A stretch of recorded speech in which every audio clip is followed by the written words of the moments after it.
Bismillahirrahmanirrahim. Assalamualaikum warahmatullahi wabarakatuh. Alhamdulillahilladzi habbaba ilayna al-iman wa zayyanahu fi qulubina wa karraha ilayna al-kufra wal fusuqa wal isyana wa ja'alana minar rasyidin.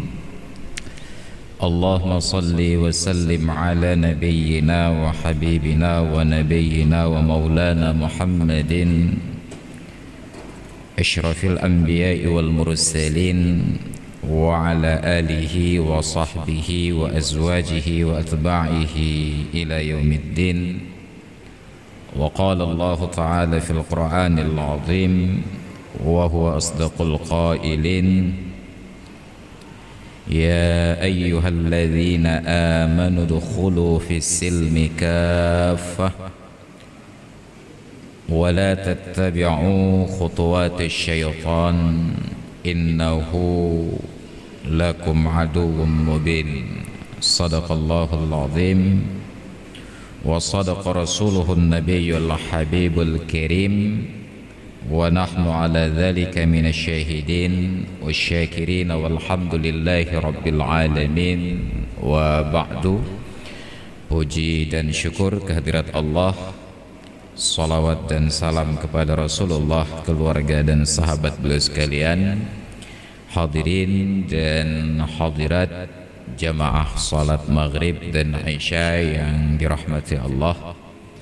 Alhamdulillah, setelah menjalani rangkaian ibadah di bulan Ramadan, dilanjutkan dengan perayaan Idul Fitri, dan sekarang kita sudah berada di pertengahan bulan Syawal, berada pada 12 Syawal, dan atas keinginan kita pula untuk kembali memakmurkan masjid setelah sekian lama kita tiadakan aktivitas karena menghargai himbauan dari pemerintah untuk mengantisipasi berkembangnya virus corona.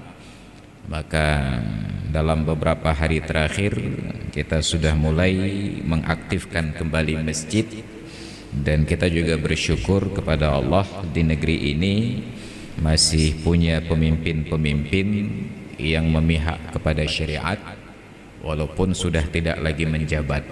Maka ada mantan wakil presiden sekaligus sebagai ketua Dewan Masjid Indonesia, Bapak Haji Muhammad Yusuf Kalla, yang menyatakan bila memang sudah kita kembali kepada kehidupan yang normal ataupun kenormalan yang baru, sebelum kita mulai membuka pasar, mal dan lain sebagainya, sepatutnya yang pertama kita buka lebih dahulu adalah masjid, karena tidak ada tempat di dunia ini yang punya protokoler yang ketat yang berlaku sepanjang zaman dan setiap waktu kecuali masjid.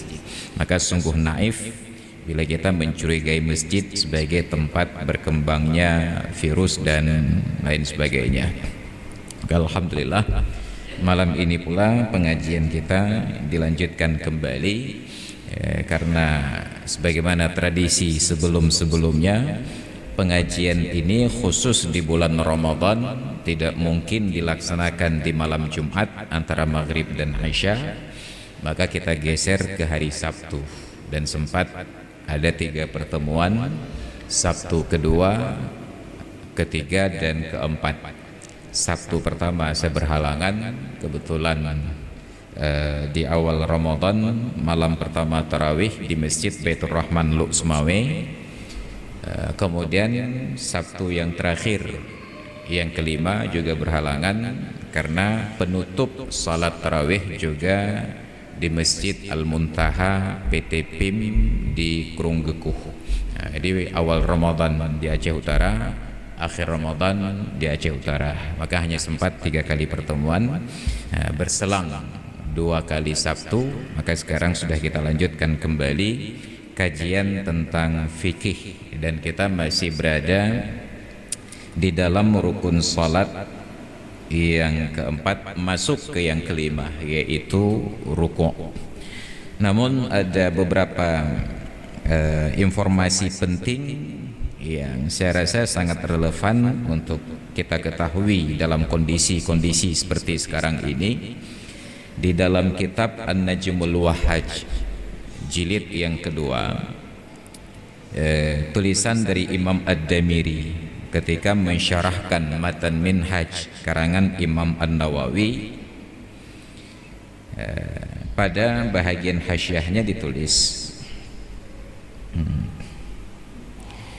warada anna an-nabiy sallallahu alaihi wasallam qala, terdapat riwayat bahwasanya Nabi sallallahu alaihi wasallam pernah berkata, ma quri'at hadhil ayatu, yakni ayatul kursi bidarin illa ihtajarat hasyayatinu 30 yawman.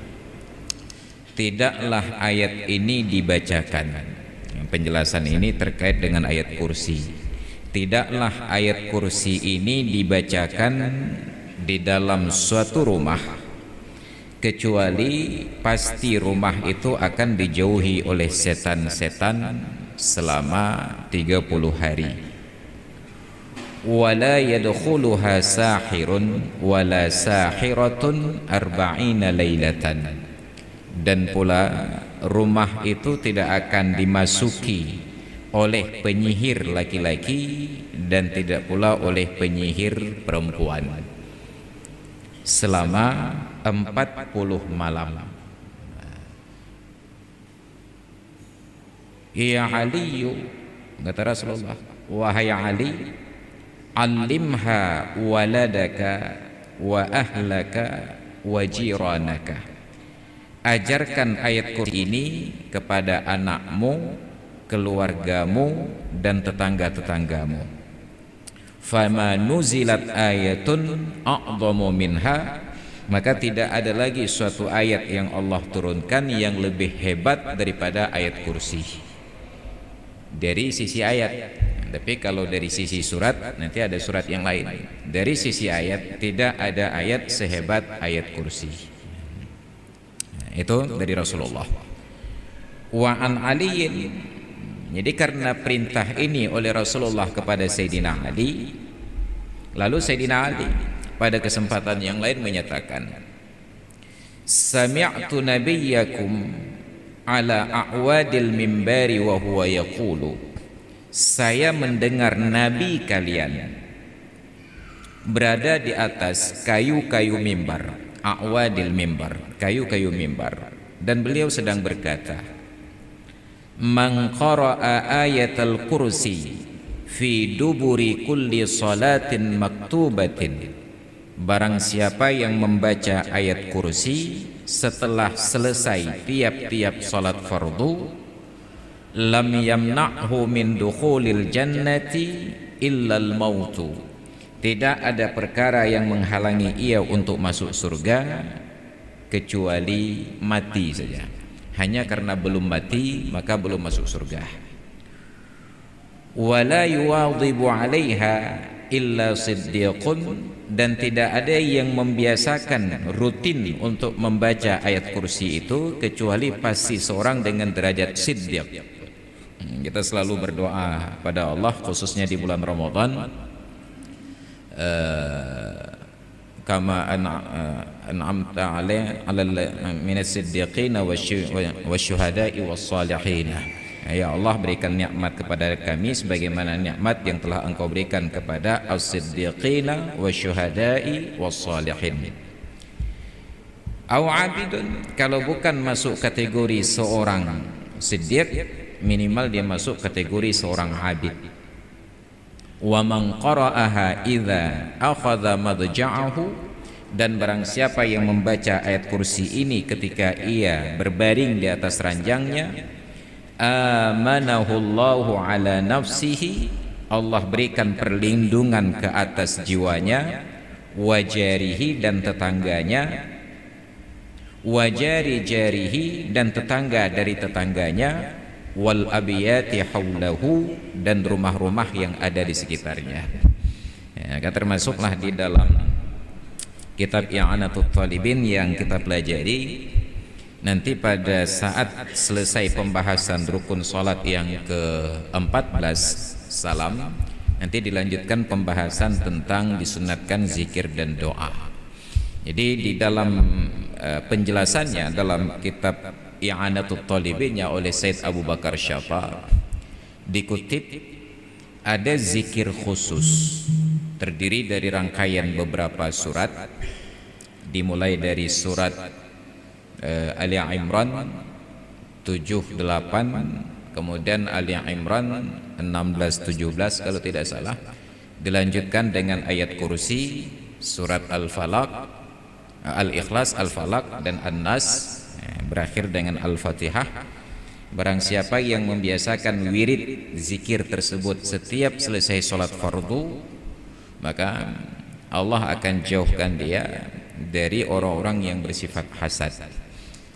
Dulunya sekitar 7 atau 8 tahun yang lalu, tahun-tahun 2010, di awal-awal saya pulang ke kota Madiacet Keeng di pesantren Babul Maghfirah, itu hampir setiap malam ada murid-murid yang kesurupan, dan rata-rata yang kesurupan itu perempuan.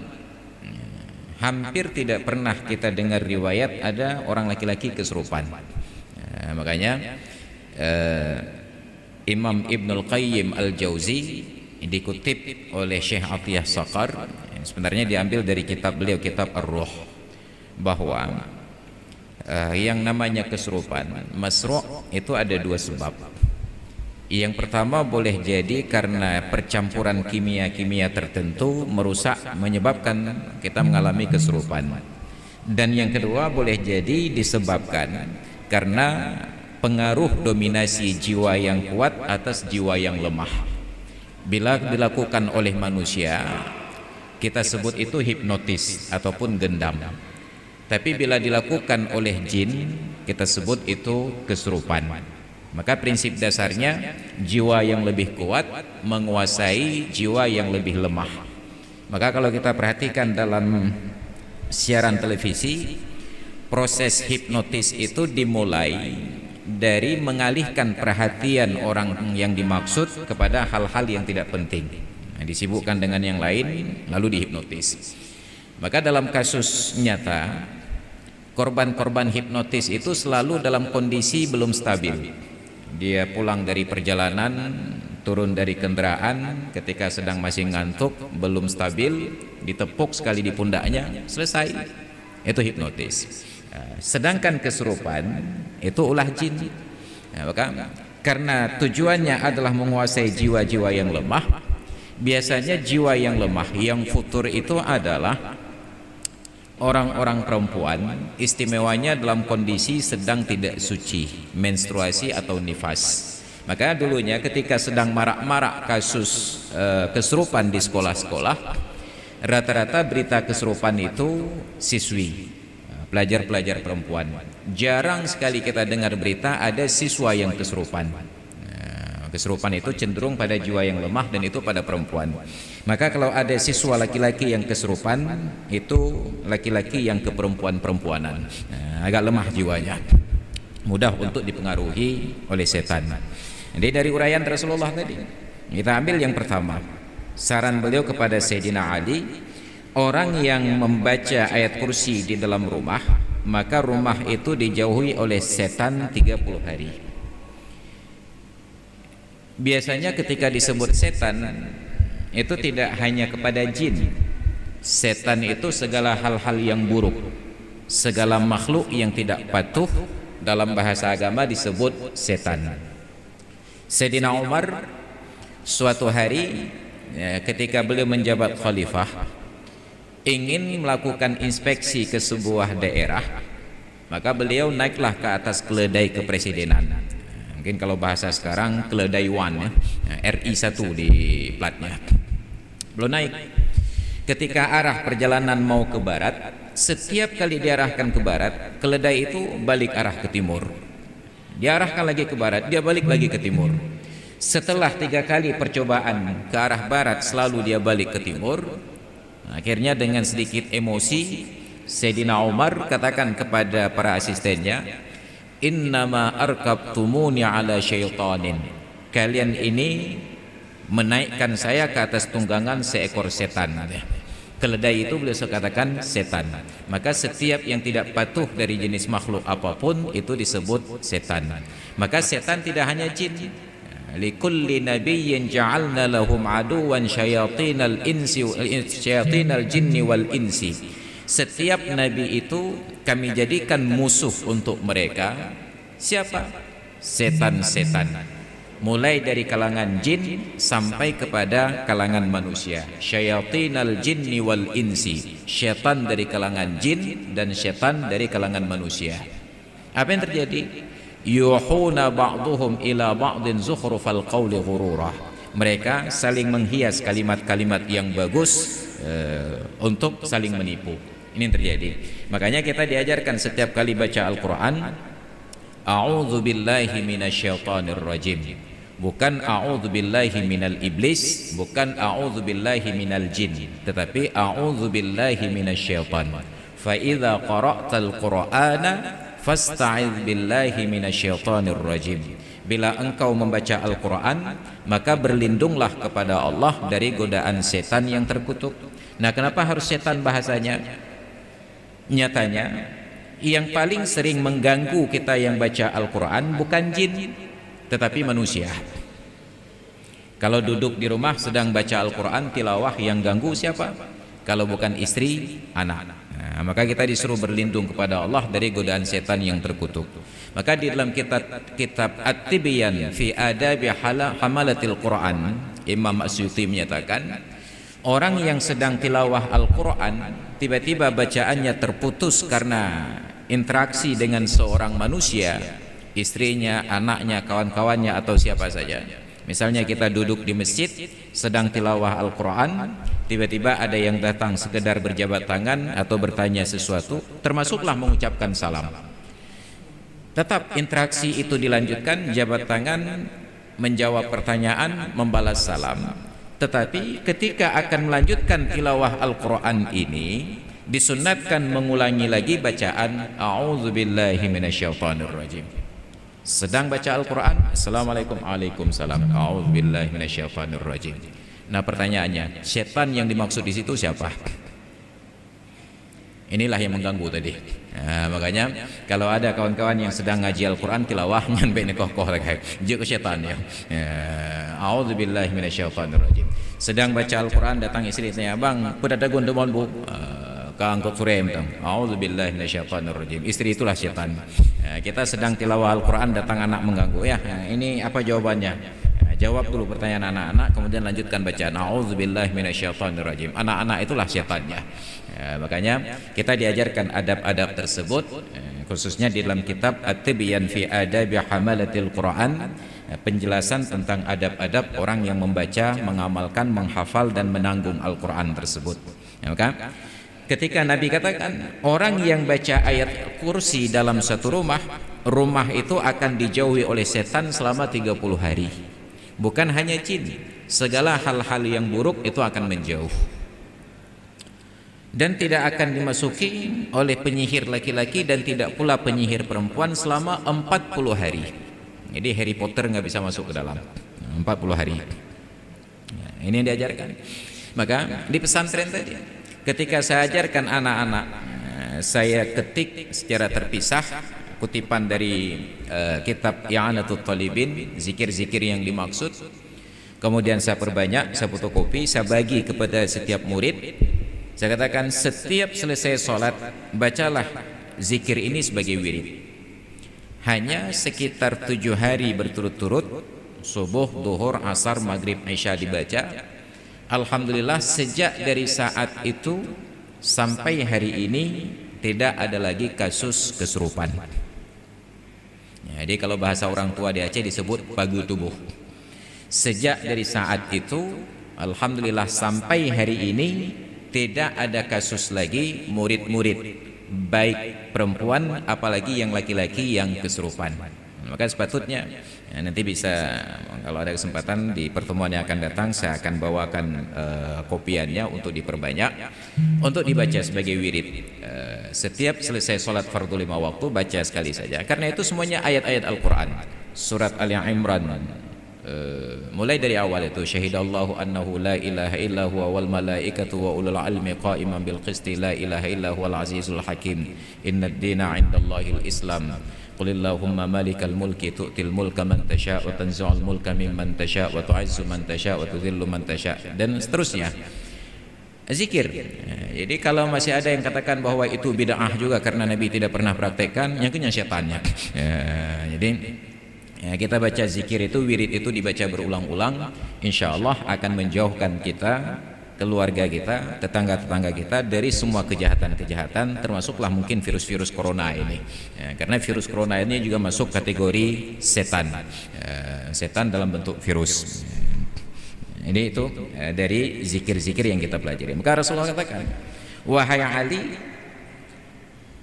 ajarkan anakmu, keluargamu, tetangga-tetanggamu ayat kursi tersebut, karena tidak pernah diturunkan satu ayat oleh Allah Ta'ala baik di dalam Al-Quran ataupun kitab-kitab suci yang lain a'dhamu minha, yang lebih agung, yang lebih hebat daripada ayat kursi. Kemudian penjelasan yang kedua dari Sayyidina Ali tadi, saya mendengar Nabi kalian sedang berada di atas mimbar, kayu-kayu mimbar, wa huwa yaqulu, beliau bersabda. Rasulullah sedang di atas mimbar, disebut kayu-kayu mimbar karena memang mimbar itu dari dulu sampai sekarang terbuat dari kayu, kecuali di masjid-masjid tertentu yang terbuat dari beton. Ada di masjid Baitur Rahim Ulailu, itu dari beton di lantai 2. Ada masjid-masjid yang lain dari beton, tapi prinsip dasarnya itu dari kayu. Maka mimbar ini sebenarnya tidak masuk kategori bentuk-bentuk mimbar itu dalam standar sunnah.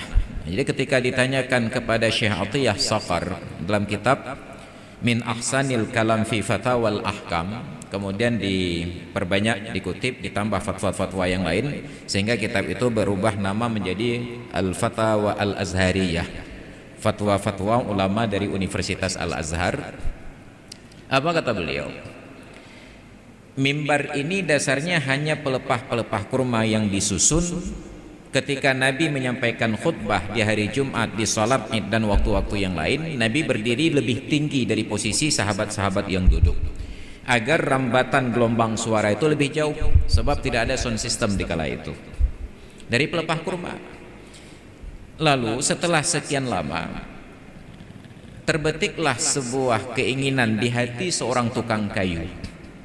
Nah, tukang kayu itu dalam bahasa Arab disebut najjar. Nah, sebab dalam bahasa Arab profesi sesuatu itu dengan wazan fa'al. Pengemudi, mengemudi itu sa'iq, tetapi orang yang profesinya sebagai sopir disebut sawwaq. Tukang besi dari kata-kata hadid, pandai besi disebut haddad. Nah, maka kalau ada Haddad Alwi, Alwi Al-Haddadi, itu kakek nenek moyang dulu pandai besi. Ya. Orang yang bersin atasyun, karena bersin tidak berhenti-henti disebut attash. Maka kalau ada namanya Al-Attash, itu nenek moyangnya bersin nggak berhenti-berhenti zaman dahulu. Maka ada Ali Alatas, kemudian ada Muhsin Alatas. Kita sebutnya Alatas, dulu namanya Al-Attash. Jadi bersin anak piu-piu. Maka demikian pula tukang kayu dipanggil najjar. Jadi ketika melihat Nabi setiap kali khutbah naik ke atas cabang-cabang kurma, maka dibuatlah sebuah mimbar yang terdiri dari 3 anak tangga. Spesifikasinya ini bukan dari Nabi, dia berijtihad sendiri. Maka dia buat sendiri mimbarnya, terdiri dari 3 tangga, diletakkan di tempat itu.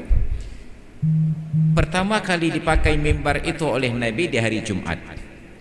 Ya, maka Nabi singkirkan pelepah-pelepah kurma yang biasa beliau berdiri di atasnya ke samping masjid, lalu Nabi berdiri di atas mimbar yang baru. Luar biasanya, pelepah kurma yang disingkirkan oleh Nabi itu didengar dan disaksikan oleh semua sahabat yang hadir sholat Jumat pada hari tersebut. Dia mendesah, mengerang seolah-olah tidak ikhlas berpisah dari Nabi. Dulu sering dipakai, tiba-tiba ditinggalkan. Maka mendengar desahan-desahan cabang kurma ini, Nabi turun dari atas mimbar untuk mengusap pelepah kurma. Baru pelepah kurma itu diam. Bahkan pelepah kurma pun sedih, berduka cita berpisah dari Nabi SAW. Maka Nabi turun, dan hadis itu mutawatir, disaksikan oleh banyak sahabat, diriwayatkan oleh banyak orang pada setiap generasi, tabi'in, tabi'in sampai berikutnya.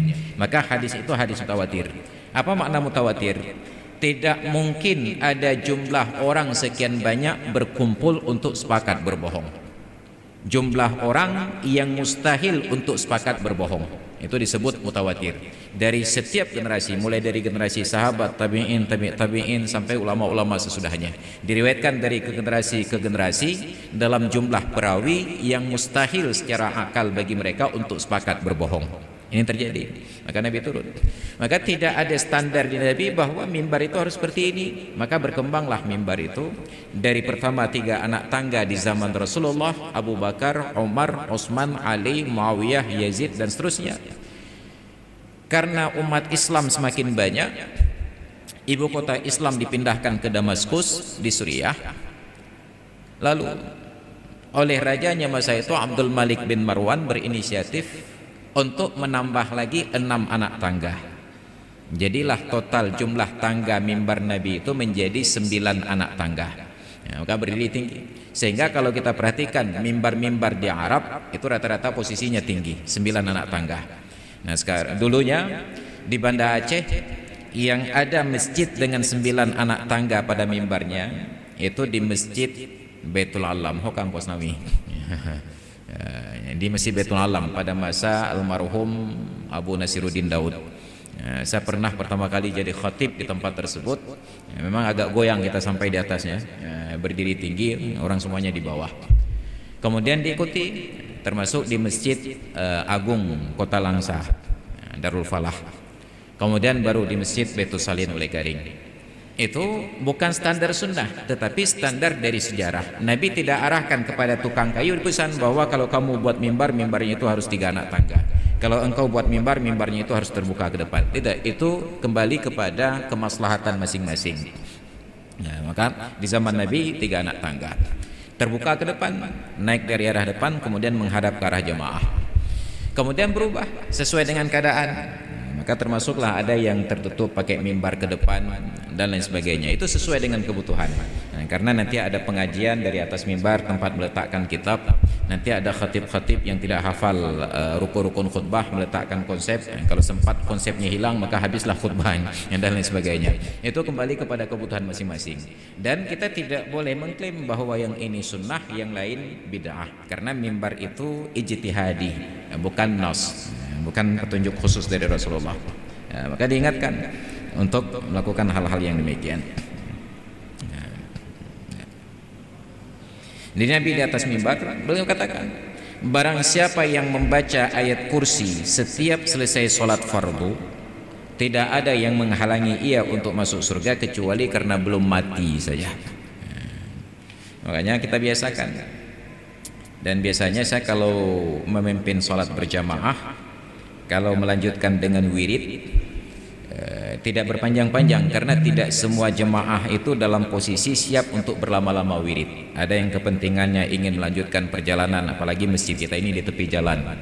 Ada nanti yang perlu untuk berbelanja kebutuhan makanan, ada yang ingin beli obat dan lain sebagainya. Sah-sah saja kita katakan, kami wirid, nanti yang mau keluar saja. Tapi tetap ada ketidaknyamanan dari sebahagian jamaah keluar ketika orang sedang wirid. Karena prinsip dasarnya, selama imam belum bangkit dari majelis, makruh bagi jemaah untuk bangkit lebih dahulu kecuali karena ada hajat. Maka dalam praktek Rasulullah, beliau punya 2 pilihan setelah selesai sholat. Ada kala begitu salam, beliau bangkit keluar, masuk ke dalam rumah ataupun kamar Ummul Mukminin Aisyah.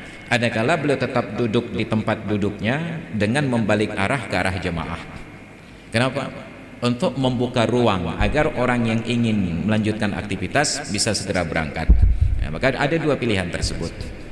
Dulu di Masjid Raya Baitur Rahman, imam begitu selesai salam, assalamualaikum warahmatullah, assalamualaikum warahmatullah, bangkit masuk ke dalam ruang imam.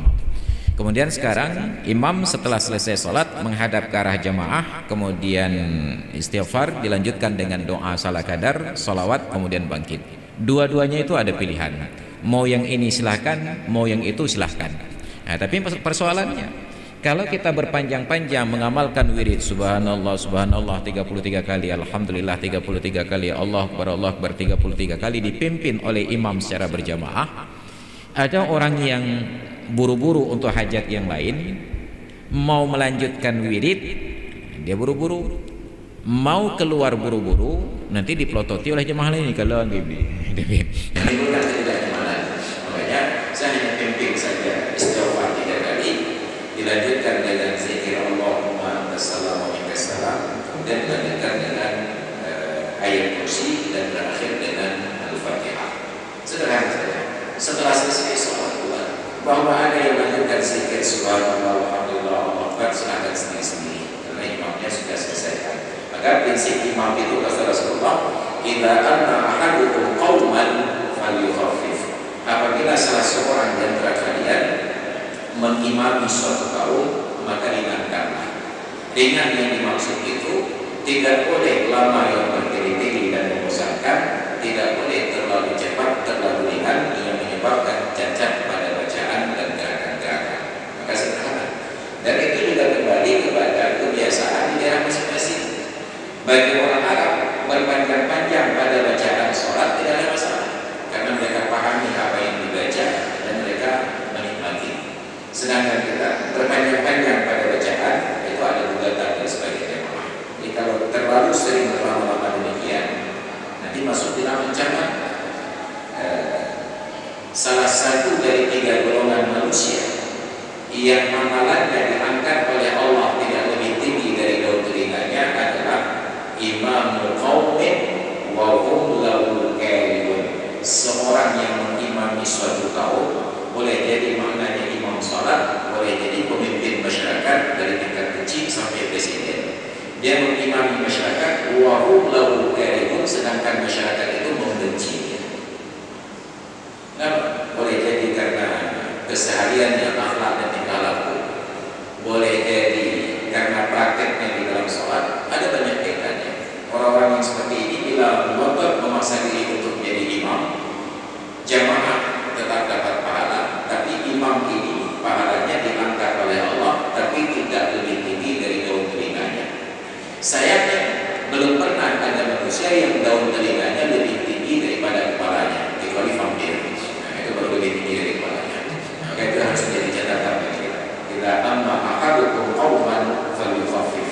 Apabila salah seorang di antara kalian mengimami suatu kaum, maka ringankanlah praktek sholat itu.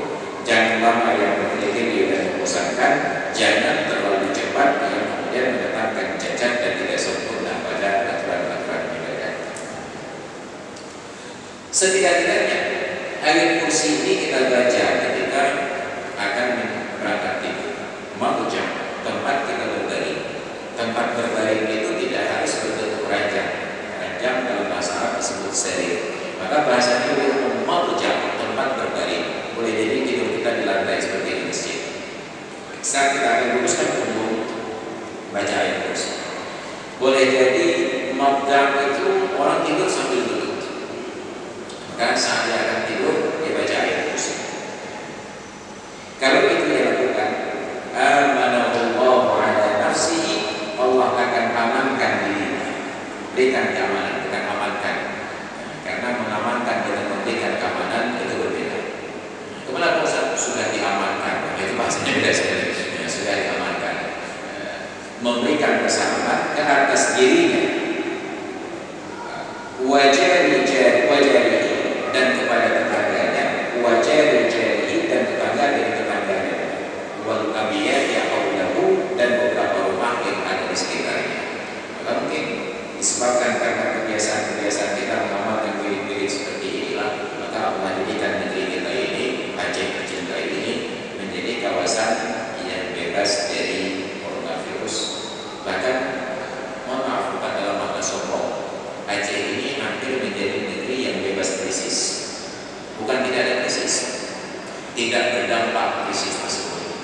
kita punya krisis COVID berkepanjangan dari tahun 75, kemudian berkembang tahun 89 sampai 98, berlanjut lagi sampai 2005. Tapi ternyata krisis panjang itu tidak berdampak apapun pada orang Aceh kecuali yang jadi korban saja. Buktinya tidak ada orang Aceh yang stres karena COVID yang berkepanjangan. Buktinya selama masa COVID rumah sakit jiwa itu stabil, tidak pernah bertambah lebih banyak orang sakit jiwa. Nah, orang Aceh ini justru bermasalah apabila aman-aman saja. Nah, maka setelah aman dari COVID, rumah sakit jiwa itu harus diperluas sampai ke Janjau. Nah, kenapa? Tidak tertampung lagi di jalan Kepamujung tersebut. Nah, banyak orang Aceh ini kalau tidak ada COVID gila. Jadi secara menyembuhkan orang gila di Aceh ada COVID. Nah, jadi kita tidak ada efek negatif dari COVID. COVID ada, tapi tidak ada imbas efek negatif. Kemudian kenaikan harga. Orang Aceh hampir tidak pernah kita dengar yang protes atas kenaikan harga. Bahwa dulu ada mahasiswa ikut demo, maka di Aceh semuanya boleh naik. Semuanya boleh naik. Tidak terjadi krisis di Aceh. Mungkin akhir-akhir ini krisis kita sekarang karena banyak yang berutang. Maka termasuklah saat terjadi wabah COVID coronavirus disease tahun 2019 ini, orang Aceh alhamdulillah walaupun ada beberapa kasus, kalau bahasa kawan-kawan dari Dinas Kesehatan itu bukan transmisi lokal, bukan berkembang dari Aceh tetapi masuk dari Wuhan, dan ternyata sampai ke Aceh padam, meninggal dengan sendirinya, ya, tidak berkembang ke orang yang lain. Itu sebagai wujud rasa syukur kita kepada Allah bahwa Allah menjadikan kita sebagai masyarakat yang tahan banting. Makanya saya agak sedikit khawatir ketika pemerintah berencana untuk melakukan tes rapid test. Orang Aceh yang tidak kena virus, dari rapid test tidak kena virus. Kayu orang pikir ini kena betul. Punya program bio. Saya bangun tidur dari pagi, tiba-tiba ditelepon oleh kawan-kawan dari dinas daya, beritanya apakah ada murid-murid yang mau rapid test. Saya bilang saya musyawarah dulu. Karena sebenarnya anak tidak ada selamat, tapi begitu rapid test tiba-tiba menjadi kabur dengan sendiri. Jadi kita sebenarnya sehat-sehat saja. Kapan kita tahu sakit? Saat di medical check up. Jadi ketika diperiksa, mulai dari gula darah, kolesterol semuanya naik. Jadi karena tahu ada penyakit, karena takut-takut, akhirnya kamu melakukan rumah penyakit. Kalau orang yang tidak pernah check up, mereka tidak tahu dirinya sakit, dia merasa aman-aman saja. Nah, dan rata-rata imunitas tubuh kita menjadi kuat sebab husnul tersebut. Maka ini persoalannya. Oleh karena itu, kita berharap agar amalan-amalan yang sudah dicontohkan di sini, minimal bacaan ayat-ayat kursi ini, kalau tidak kita praktekkan setiap selesai sholat fardu, kita amalkan setiap rajak tidur.